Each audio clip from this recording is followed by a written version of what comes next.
do you do when your parachute doesn't open?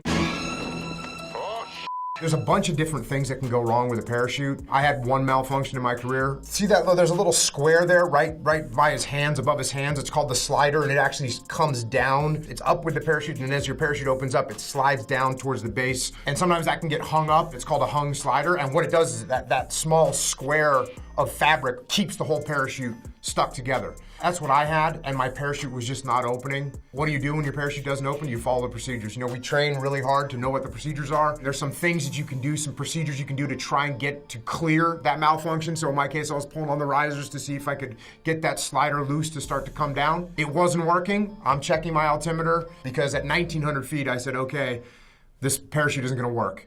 And so then you go through your cutaway procedures. You arch to get your body position correct. You look at your cutaway, it's called a cutaway pillow. You grab it, you pull that, and then you look at your reserve handle, you grab it, you pull that. The first one cuts away your main parachute so that it's not gonna interfere with anything.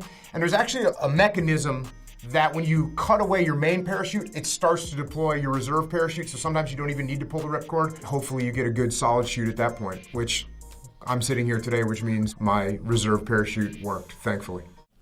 This is a partial malfunction. So you can see some of his parachute is open. Now, if you hit the ground with that type of parachute, it's gonna be a real problem. I mean, you're gonna be severely injured.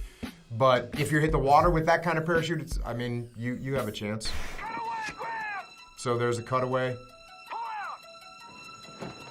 And there is his reserve. Barely opens when he hits the water.